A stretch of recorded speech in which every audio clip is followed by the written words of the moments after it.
We're here. Right. Amazing. Thank you all so much for coming to our LinkedIn Live with both and.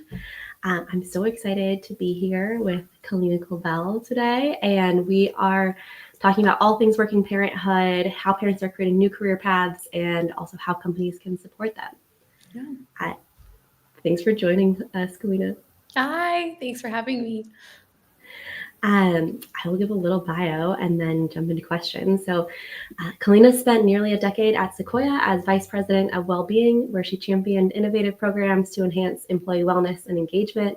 Recently, she founded Both And, a name that I love because that's our biggest goal at Sundays is to help people have both meaningful careers and families.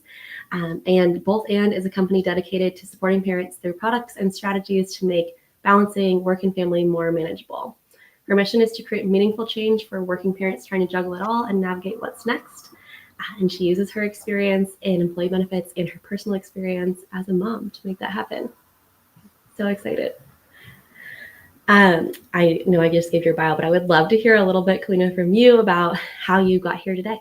Yeah. So, hi everyone. So, Kalina Cobell, and thanks, Ashley. I'm so glad we met through connections and LinkedIn and however that whole world worked. But yeah, so as Ashley mentioned, I spent almost 10 years working for a company, Sequoia. We helped companies establish their benefit programs. And in particular, my team focused on a lot of the benefit programs that are not so traditional, I guess today more normal, but mental health programs, fertility programs, family support, all of that. And yeah, I left that role after having my second son. I have a 3.5-year-old boy and a 1-year-old boy at home, and just wanted to spend a little bit more time with them, shift the way I was thinking about my working structure and all of it. So yeah, the conversations that spurred out of me leaving my role on LinkedIn and outside of it with friends just really like both resonated, I guess, with people in terms of what I went through and decided to leave my role. And then also what I was trying to do and realizing like I'm still an ambitious, driven professional that want to do something and just don't really know where to start with what that looks like.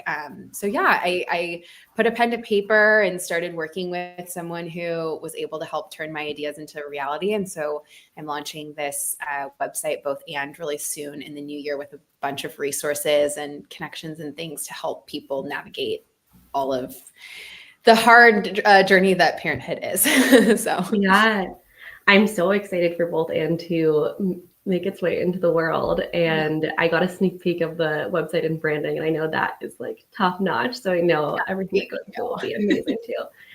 Um, I wanted to start by talking just about your benefits background. You've been thinking about these kind of problems for over 10 years, which I feel like makes you probably one of the biggest experts in the area. Yeah. Um, can you, for people who haven't spent a lot of time in HR and benefits, um, I used to work at Collective Health, which is somewhere in the middle of the Yeah. HR and benefits world. But how does a broker like Sequoia work with companies? Like, how do people at those companies think about what benefits mean for their employees? Yeah. Well, so it's really interesting because when I started my role 10 years ago, it was like we as a company were mostly in the Bay Area. And a lot of what I was doing was just centralized around like on site wellness, which at the time looked like health fairs and flu shots and fitness challenges and, things that 10 plus years ago, a lot of companies were doing as their only form of wellness. And it usually happened around open enrollment time, right? Like there'd be a big health fair and this big hoopla around signing up for your benefits. But then the rest of the year, it would sort of taper off and was more just about how to use your medical benefits when you need it. And so what shifted though was that all of these amazing VC backed or not apps in the App Store started popping up, things like Headspace, to help with meditation and mindfulness and virtual fitness apps and all of this stuff that was really amazing. And people were downloading it on their own and using it. And then both VCs and these companies and consumers alike were like, well, what if my employer actually made this a benefit and gave this to me and my people? And it proved to be a great path for a lot of different channels. And so as a company, what Sequoia started doing is we looked at all those different partners saying, these are actually amazing solutions that can help the clients and their people be more healthy and more mindful and just better supported as individuals and parents and everything that they are in and outside of work. So what I kind of joked our role was we were vendor matchmaker. We were just like, we'd go to a client and we'd say like, what group of people are you trying to support, or what claims area, like you have a ton of mental health claims, are you trying to address, or where are you losing people and you have a big attrition problem, how can we help that? And we would find those solutions and essentially match them up and help roll them out as a company. And I think that's become a lot more normal place, like especially like mental health benefits or fertility benefits. Like there definitely are still companies trying to get to that bar, but in like at least the tech world or a lot of these like companies that are attracting young talent, those are pretty high in demand or necessary. So that's just like a lot of what I think people think of benefits as now, right? Like it's not just about your medical and dental and vision. It's about all the things that your employer does to support you and the policies they have to support you and the programs and services that they have too. And so that's sort of what we helped build and establish. And Sequoia still does. There's an amazing team there that worked with me that still helps companies do their benefit programs and help make them really robust. So. Yeah, that's amazing.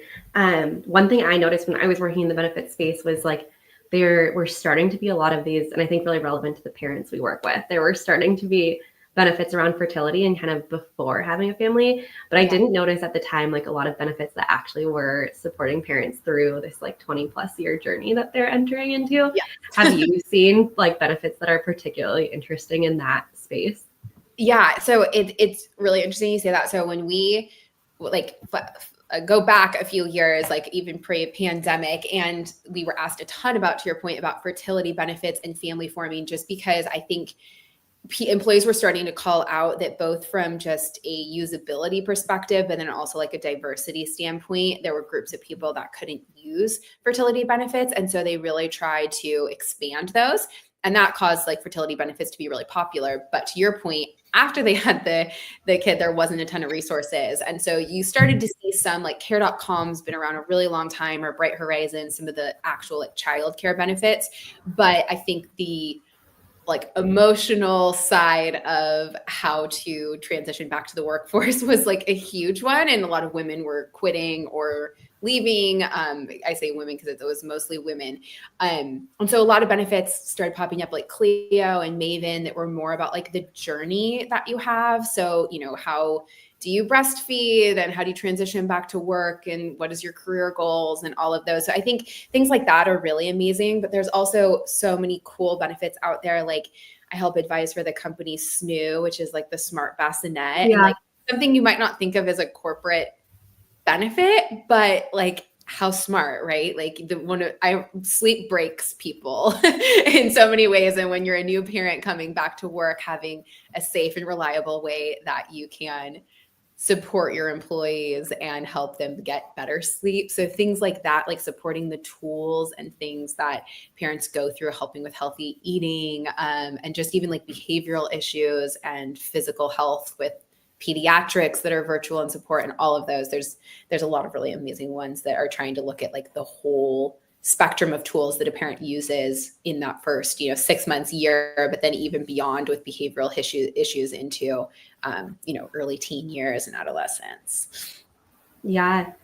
I think it's really interesting over the last few years, and I know we'll get more into this with the different career paths, but for parents who are choosing to stay in the workforce or the traditional workforce, I think they're rethinking like what it means to work for a company and how they want to work for companies. Are you seeing employers change their approach to benefits and how they support companies too, or support employees too? Yeah, well, I mean, I always feel like a broken wheel when they talk about the pandemic and like how much it shifted things, but it was a huge change, right? Because I think a lot of people either just completely struggled when they were already existing parents during the pandemic and everything went remote and schools that were their form of childcare disappeared and so on. But then there's a lot of people like myself that had children for the first time during the pandemic and don't know a world other than one where you work remote and handle all the responsibilities of children. Yeah. So I like personally am very lucky, but I cannot imagine what it would look like if both my husband and I were in the office 8 to 5, 5 days a week. It would just be a completely different approach to it. So I do think employers took some of the lessons of what happened during COVID and had to adapt to these remote and flexible workforces and have changed policies to allow for that flexibility, just because even though they're calling people back into the office, there is a need for people to still take off those sick days for their kids, or to be flexible with drop up and pick up times, or it would be a huge financial shift for those people to find care with the adjusted hours that they were already so accustomed to working with when they were remote. Yeah. So I do think workplaces have gotten really like a lot more flexible than maybe they were 8 years ago, when they said, oh, there's no way you could do your job like that. Like, people have proven it. And so even though they're getting pulled back, they're still demanding a little bit more flexibility. But I also think there's just so many new solutions and things that are out there that I think a lot of parents, where they normally just had, to your point, a fertility program, they are expanding that postpartum and just parenthood in general benefit suite to accommodate and balance out the fact that, this isn't just about family forming, it's about long-term family support with all this. So. Yeah, that makes sense. Are there particular benefits or like areas of benefits that you see contributing significantly to retaining, maybe specifically retaining moms at companies? Yeah. I mean, I always put things in buckets of there's policies and there's benefits, right? So I'll start with, like, on the policy front, I think that, like I mentioned, flexibility of work is a huge one, right? Like, moms really struggle, in particular if they are in demand in a certain number of hours and a certain time set per week, because it's just really, really hard to juggle that. So I think the policy side of adjusting things, allowing time off, additional sick days, all of it is like really, really critical, on top of course, a good amount of maternity leave and things. But then on the solution side, I think a lot of it is trying to offset everything that occupies brain space for moms. And so a lot of that is like virtual pediatric benefits. Like, I worked with a company, Summer Health, for example, and they're amazing. They're like, being able to text a doctor instead of having to go into the doctor. And if you're up at 11 p.m. wondering if your kid has an earache or not, or things like that, like, that is the difference between showing up at work the next day and perhaps getting a solution overnight. So things like that are huge. I think the Maven and the Cleos of the world, like I mentioned, just being able to talk to someone about what your journey is looking like and what your career goals are, and being supportive. Like, you're not often asked, like, how is your return to work going from a professional front by an external support system. So being able to have something like that is really, really key. Companies like Brightline and things like that are doing like mental health support, or Little Otter, I think those are amazing. Like, I really struggled during the initial part of my 3-year-old like tantrum phase, to the point that I was just like, is something wrong with my child? Like, what do I do? And so I think those sort of outlets are really key. And then I know you'll go into a little bit of what Sundays does, but like, honestly, even what you do, it's like the laundry list of things I have at home of, planning the gingerbread party I was mentioning to you. I'm hosting 18 kids on Sunday for gingerbread making, and have to get presents out and have to schedule appointments and manage my calendar. Like, being able to offset some of that stuff is so critical too. So I love what you're doing to help people as well. Yeah, that's something that has just stood out to me so much as I've gotten to know the people we work with at Sundays and interviewed parents. Is just like the number of things you have to be tracking grows exponentially when you have kids, and then also if you like are trying to grow in your career and things like that, you have just like so many streams of thought that are running all the time, and it's a lot. So I think any of those resources that let you either hand off something or just make it like much easier are so valuable as a corporate benefit level. Totally. Anything you can outsource. Yeah, totally. Well, I would love to talk a little bit more about your journey. I know you've spent a long time at Sequoia advising companies on how to retain employees. And then you decide to move away from your full-time role earlier this year. How did you think about that decision, and what experiences went into your choice? Yeah.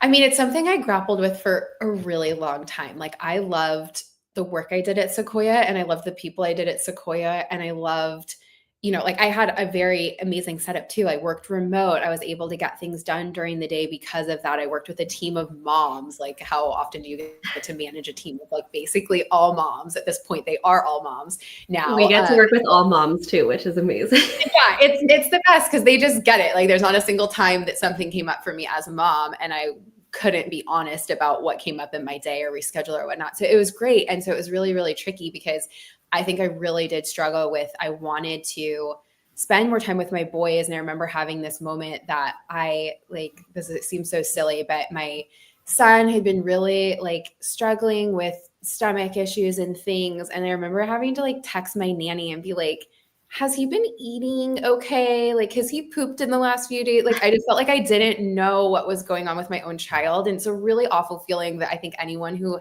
has to send their kids to childcare deals with sometimes, is someone's getting to spend a significant amount of time more with your kid than you are, especially during the week.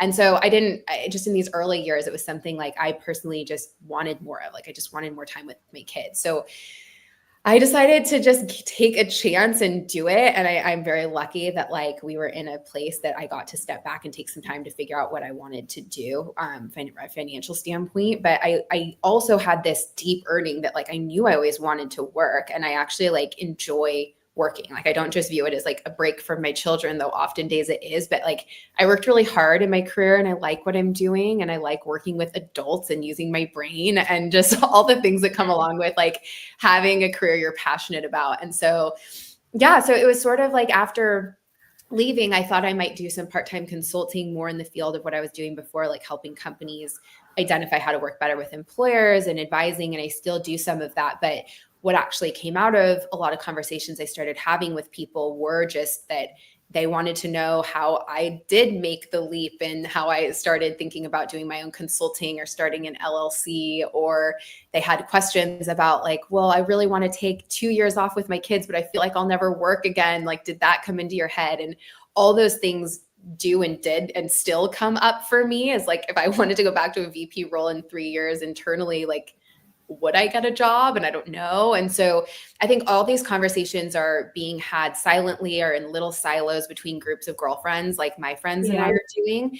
And I just think that there's like a bigger, more collective conversation to be had about it. So yeah, like I was saying a little earlier when we were talking, I put the pen to paper and started just saying, well, how do we bring those stories to light? Like, I joke and reference, it's like Chicken Soup for the Soul or Humans of New York, where like you just read a story and you identify with it so deeply, or feel for that person and want to offer advice, that I think that there's more conversations to be had. So started thinking about this concept of both and, which is the name of the site, because I just believe that, you know, you can be both and, right? Like, you can be this great mom that wants to be home with your kids and still want a career, and you can want a break from working and also still want to contribute your brain in ways that are meaningful. And it's just, how do you find all those things? So yeah, that's kind of where I'm at in terms of working on all that. Yeah, I love that so much.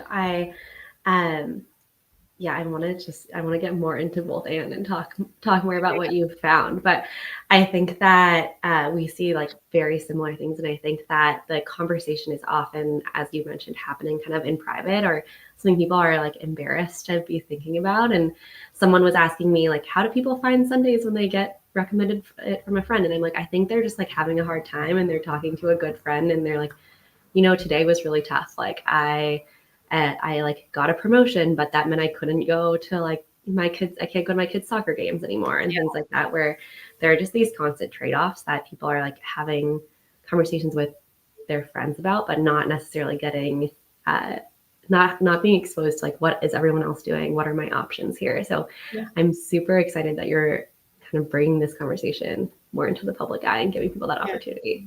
Yeah, thank you. I think I saw that you mentioned you had like 7 rock star friends, amazing friends in the last year, who also decided to quit their jobs after having a child. What drove them to make that decision? Yeah, so it's crazy. It's kind of funny. I'm on the same wavelength, or, you know, childbearing ages, I guess, of so many of my friends, and a lot of them, whether I think it happened for a lot of my friends after their second kid. It's sort of like the first kid, you're just like, okay, this is what everyone does. We just balance it and we try and we struggle and we feel like we're keeping our head above water. But like all moms just do that.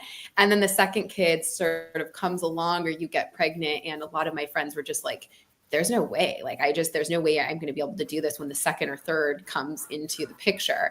And so I had a lot of friends who they hit that sort of second kid or just realization with the first or third at the time that they were getting, to your point, promoted to this position that required more hours or more travel or more in-person appearances. And that was just like a trade-off that they weren't willing to have. And so a lot of them just, to me personally, would say, well, because I asked, why don't you go part-time, or why don't you ask? And they're like, there's no way I could do my job part-time. There's no one in executive positions that does that. And I think that's a big thing that with both and I'm also trying to bring more awareness to and like advocate for change in the workplace is it shouldn't be like that, right? Like the part-time positions that if you go to job boards or sometimes people share these things, they're almost always like admin positions or coordinator or, like very administrative things in nature. And I see absolutely no reason that someone in a VP role can't be part-time. Like maybe there needs to be two of them working together to create an equal one person. But I just look at how I left for 6 months for maternity leave and like the ship didn't sink at my company, and multiple people pieced together my job and made it work. And I know that it's tricky and takes time, but I do foresee that there's ways they can do that. And so I think like I look at those 7 friends I had and not a single one of them wanted to leave in the sense that they were just like giving in their career, were never interested, like always wanted to just be a stay-at-home mom and that's all they wanted. It was more that they were just like, we're drowning so much that my husband and I had to like pull straws, and I actually pulled my own straw because I want to stay at home more, but never planned to leave. Like I always wanted to stay in this career, and if I could do it a few days a week, I would have done it in a second. So yeah, the conversation becomes like, how do you make that change? How do you do a 4-day work week? How do you be remote? How do you be a partial advisor or board member that allows you to have that like high level of ownership and responsibility that you earned, but do it in a lesser capacity so you can also be there for your kids in this time? I think that's like that's why they left, but would have stayed if there was some sort of solution in a different capacity. Yeah, I am excited, and I hope that more companies are exploring that. I've talked to a few people who have done job shares, and I think it works well in companies where there are like very specific metrics that they're hitting. So like if you're in a sales role, you can be like, well, we collectively hit our sales goal or something like that. I think companies in general struggle to really evaluate what success and like good work looks like. And so then they don't know how to split that or how to reduce that down to like a 3-day work week or something like that, which is tough. But I hope more companies are working on. Yeah, that's what we're going to try to work on. Yeah. Well, I would love to hear, I know you have kind of like 3 pathways that you see parents facing when they are kind of coming to this decision point. I would love to hear more about what those 3 paths are and how you're thinking about them. Yeah. So when I was sort of designing, not just the site, but even thinking about like the different journeys I've seen my friends take or want to take or express taking, there's sort of 3 buckets. And this is what you'll see is both and comes out with a little bit more on the site, but it's sort of this concept of, stay, shift, or step away. And the reason being is that it's not as simple as you want to stay in your job or you just want to like quit completely and be a stay-at-home parent, or take a career break, whatever you want to call it.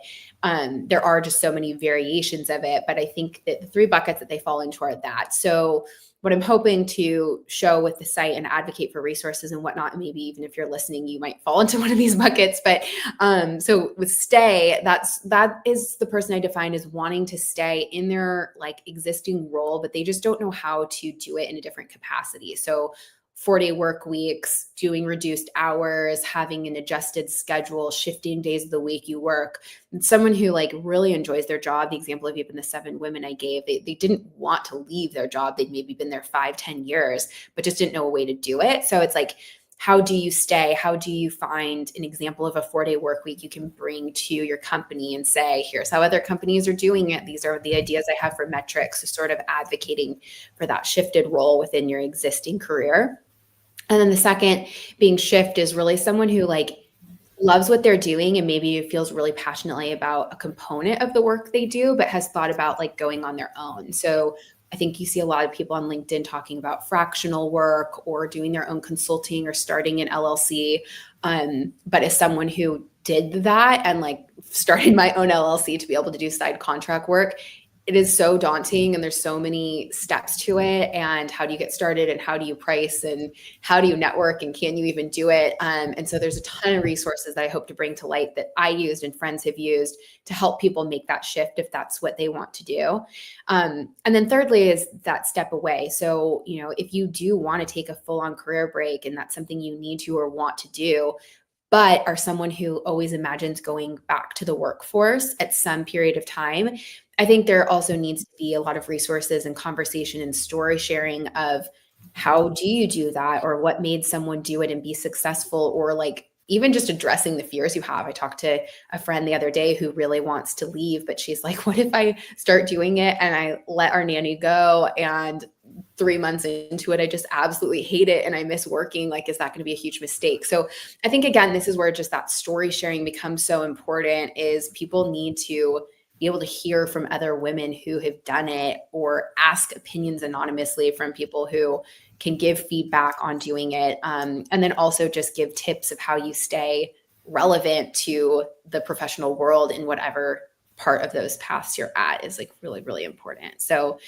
that's what I'm hoping to do with those 3 different buckets, and, you know, just be able to share the stories and resources and tips for anyone who either knows they want to go down one of those 3 paths or is already like in that bucket and, you know, just like really needs more help trying to advocate for it to stick. Yeah, I love that.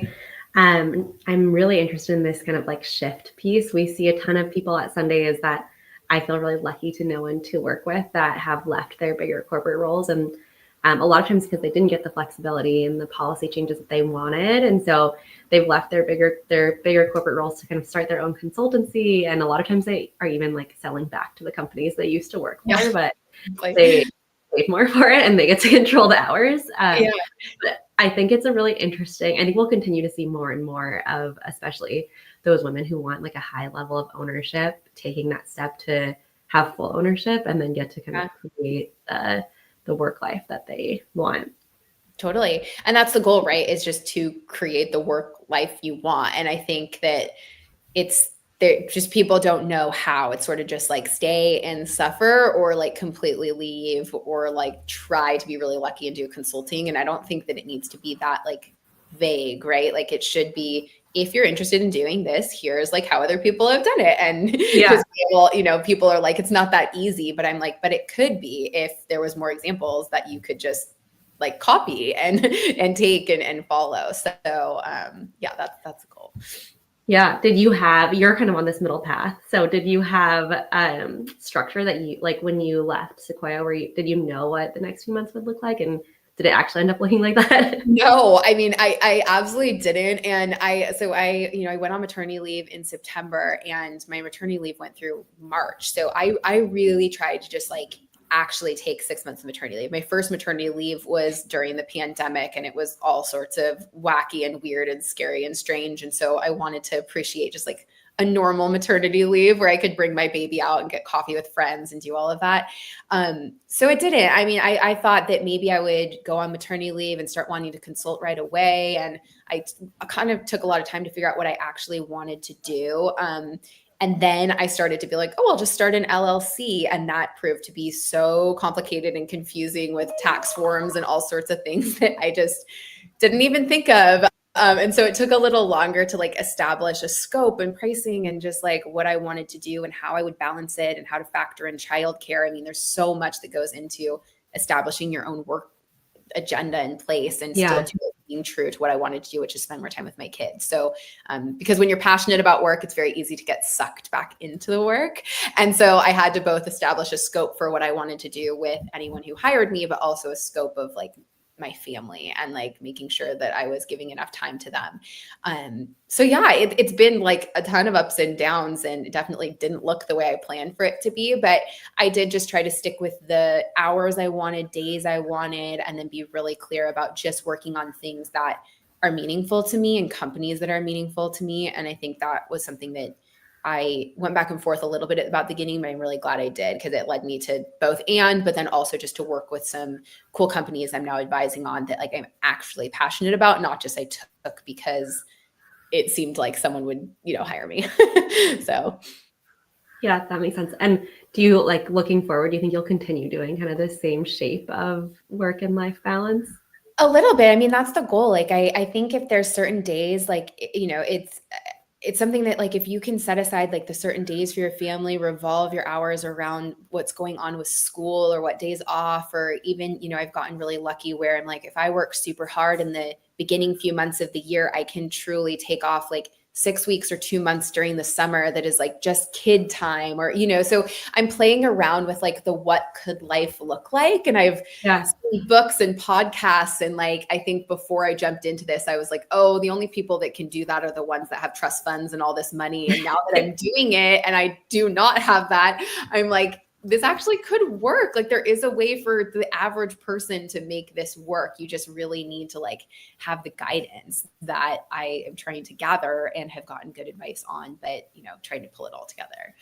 Yeah, that will be amazing. Before we get to both, and are there any like favorite role models that you found in this space that people could look to learn from? Oh my gosh, I should have like made a list of these when I was going through. But I mean, I think like a lot of it is just, I've listened to like various podcasts. Like I talked about this, and we were talking about the graph from like Eve Rodsky about like the fair play and everything. Like I think Yeah. that's been something I've loved her podcasts and books, and I've gotten really into the research she's done. So I'd say like that is a North Star for me, just because she's all about balance and incorporating like work and life and relationship. Like it creates a holistic picture that I've used as my star for this. Like it's not just about what I want to do, it's about me and my husband and my kids and the whole balance of it all. So I would say her for sure. And then yeah, I'll just say her for now. There's a lot of people out there, but I think that's been a good guiding light. Yeah, I love that. And I know everybody's been sharing kind of the moms are doing it all data from this earlier this week, which I think is so impactful. And I think both and has a lot of resources on the work side that we've talked about, but how are you thinking about, or are you thinking about incorporating like family systems or things that help people manage on that side too? Totally. Yeah. And that's the goal, right? Is I think in each of the stages, depending on how much professional work you take on, I won't just say work because everything's work, but depending on what path you choose of those three and how much professional work you're taking on, determines how much at home support you need, right? Like if you're going to be in the stay category and work it out to where you're working 4 days a week, that's still 4 days a week that other things are neglected or needing help, right? So Yeah. that's where home systems come into play, or childcare support, or outsourcing things like what Sundays does. Like all of that is relevant to making the 4-day work week work, versus if you're, more in the step away and stay at home category. Yes, you have a ton of time with the kids, but I have learned being at home on those are days you don't have time to go to the gym or deal with finances or do all these things that I did in between meetings when I was working. Yeah. So there's also just, it's all the balance sides to it. So I think for sure it won't just be professional in nature. It's the professional side, but also the at-home side, and just everything that adds up to taking your time during the week will be relevant. So if you have any resources, pass them my way. I'm always looking for resources and stories and all of it. Yeah, I think when the life admin stuff that I could do when I worked at a bigger company, like during an all company meeting or something like that I now have to be like, I'm blocking time on my schedule to do it's really interesting, like how, but yeah, how many things to incorporate there. Yes. Okay, as we are wrapping up, I would love to hear kind of in hindsight, I don't know how many months in you are to this path so far, but what have been some of the biggest personal realizations or lessons you've had in the last year?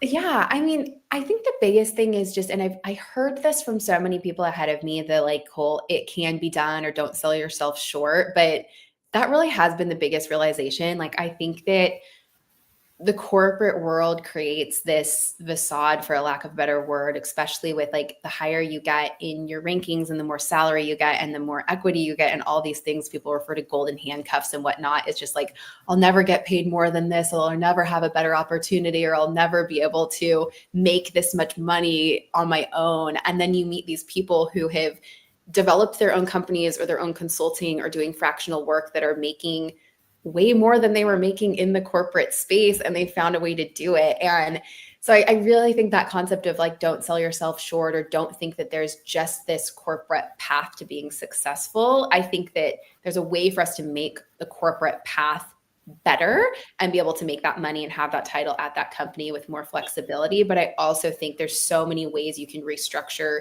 your own career and the way that you contribute on your own. And so like, yeah, that's my goal. Is I don't want anyone to like look at their job and say, well, there's no way I could quit, or there's no way I could change the way this is done, because there is. And I've seen it be done in so many different career paths. And the goal of what I'm doing is just to do like what people told me I could do, and I did. So yeah, I think that's it. As corny as it is, just like the don't sell yourself short on it. Like, I do think that there are so many paths to success outside of what people see as being like the best they'll ever get, if that makes sense. Yeah, I think that is incredibly valuable. That's been one of my biggest lessons too, is like to remove myself a little bit from this corporate ladder definition of success, and see like what's really important to me and what are the ways I can make that happen. And I think there's just a whole movement of parents and caregivers who are making that happen for themselves. So I'm super excited to see a bunch of their stories on both and to see all the ways that people are defining work for themselves there. Yeah, love it. Well, thank you so much, Kalina. It was so great to talk to you. I know we're on LinkedIn, so people can find you on LinkedIn, but anywhere else that people should be following along so they can see your updates and both and come to life? Yeah, I mean, for right now, it's just LinkedIn. The site and a newsletter will be out in early next year, which I know is December. So like in the next couple of months. So if you're following me on LinkedIn, I'm going to share it and, announce the website and the address and everything. So just stay tuned there. And like I said, I have an open DM thing. So if you have a story or a resource or anything, like, please share it. And then I'll be doing an intake form shortly of those. But yeah, I'd love to be in touch. I love connecting with people on there. Amazing. I'm so excited. Well, thank you so much for being here. Thanks everyone for listening. If you're a little bit sick like me and most of my team, I hope that you feel better and have a wonderful holiday season. Yeah. Okay, bye. Bye.